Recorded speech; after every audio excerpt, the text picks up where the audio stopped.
Hey, Geezer here. These are all volunteer tomatoes down here. They've been volunteering ever since I moved in this house, right in this area. There's a big pile of rocks here.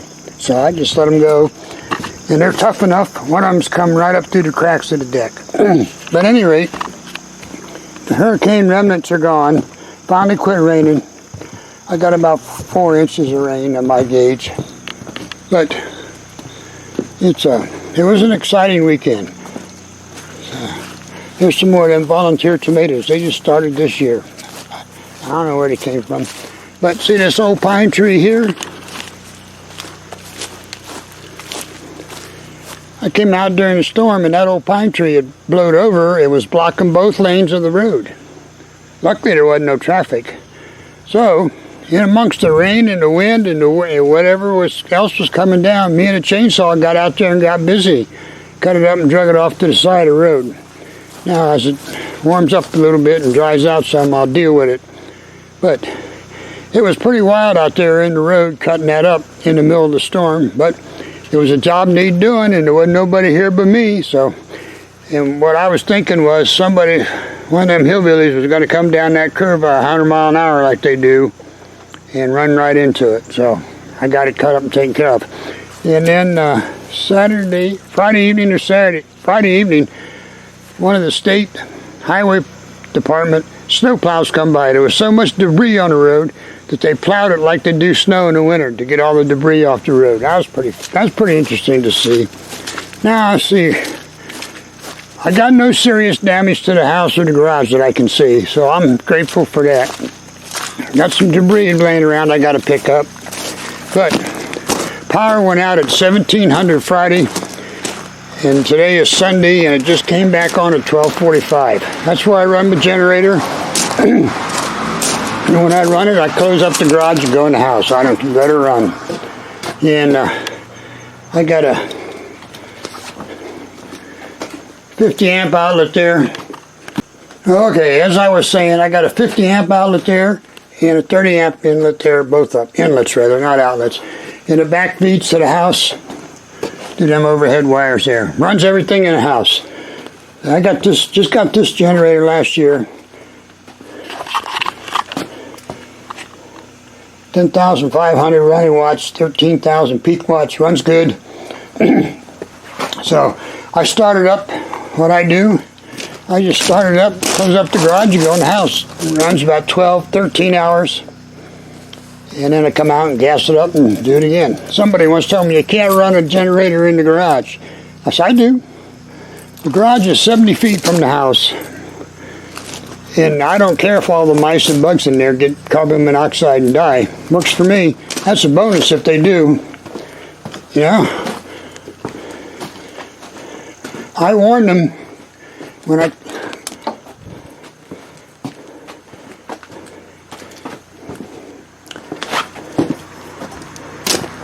I just shut it off. It's been running since Friday evening, 5 o'clock, so I'll leave it sit there all night. And tomorrow I'll put it away again. Let it cool off good and check the oil and all that good stuff. Fill it up with gas so it'll be ready to go next time. Then I got a backup generator there, and I got another one out in the woodshed. As I kept upgrading, I kept the old ones, so if I need them, I need them. All right. Now, let's go back. Let's show you some of the things we got that the storm gave me. The storm gave me some things. Now, house Friday when the storm was at its peak around here, he was scared to death. He was a nervous wreck. And I wasn't too far behind him because we had some 70 mile an hour sustained winds here and it was pretty awesome. But he let me know when it was time to go out. You know, dogs got to do what a dog's got to do. He was all excited wanting to go out until we actually went out. Then he said, oh, wait, let me back in the house. I said, no, you got to go poop first, and then we'll go back in the house. He wasn't happy, but he got the job done. That's the fastest I ever seen him poop. Here's the first tree down. Ain't even to the camp yet. It's pretty small. I'll get on it tomorrow or the next day. It'll be all wood that don't need split, so I'll just cut it up, put it on the carrier in front of the mule and haul it right on up to the woodshed and stack it up there and go to leaves and stuff over the side of the hill here. It's right there. when I cut down the banana plants in the fall, I use their leaves and trunks for mulch over them. Then in the spring when I pull them off, I just throw them right there and pile them up. So that's where these leaves and really small branches will go. And then right here close by, we got a big broken branch there. Comes down. I'll get it pulled down and cut up. There's a pretty good chunk of firewood in there. Let me see if I can walk around all this stuff now without falling down and smashing the camera. And I'll have to come back through here in a couple hours with the house so I can go pee again. All right, there it is.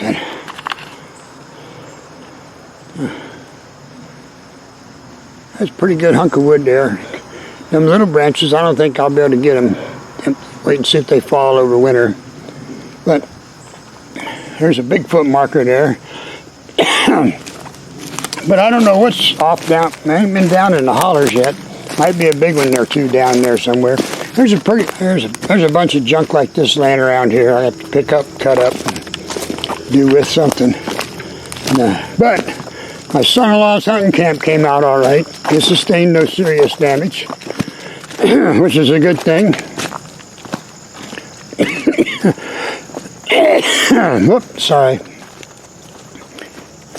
That roll of aluminum was over here. I'll have to pick it back up. Some more branches down here, but we'll get over it. And wood yard didn't sustain any damage, so that's another good thing. The two trailers come out all right, so overall it come out pretty good. Here are my son-in-law and his buddy's extra deer stands laying there. They came out all right, so.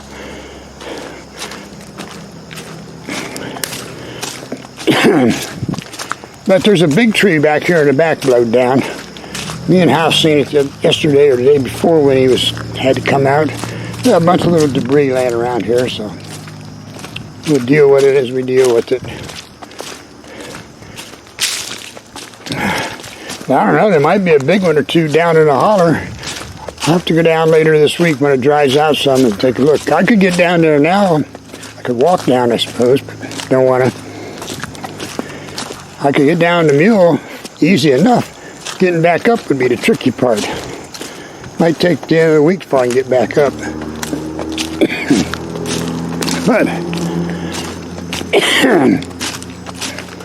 I might have to walk down most of the way one day early while it's still pretty wet with a shovel and dig a hole under that pawpaw root ball thingy so I can cut it off. Yeah. Ooh, I could see some fresh wood up there. Something big broke off up there. I hadn't seen that before. I don't think it came to the ground yet. I don't see nothing down here. I think maybe there's some wilty leaves there. Maybe it's laying up there in the trees. Oh yeah. It's still hanging there. Hanging on by a piece of bark.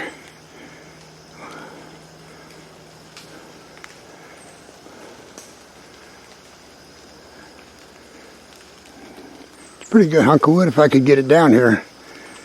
Hopefully we'll get a wet snow and the weight will break it off and bring it down over the winter.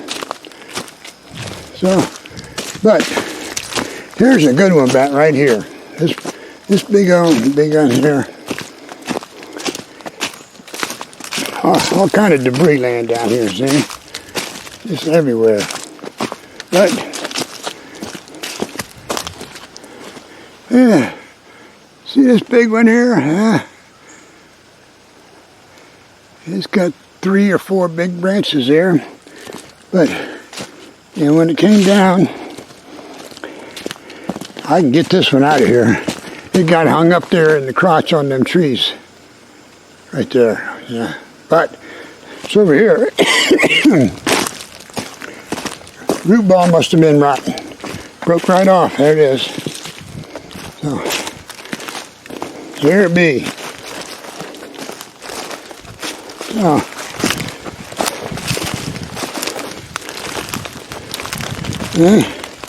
Looks like the root ball is rotten, huh?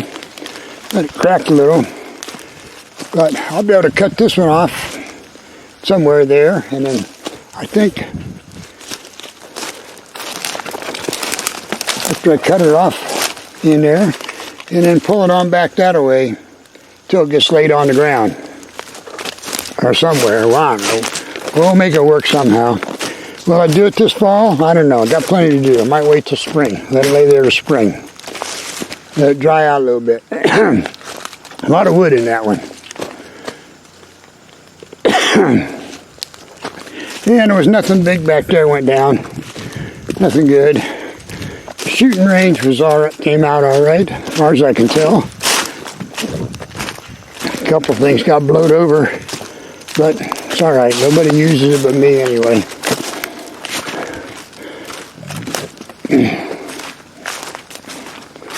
But,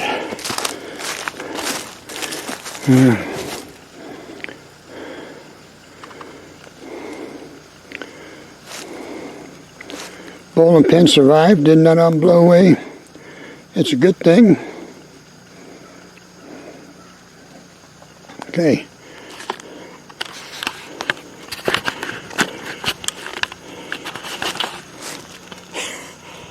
So that's where we're at.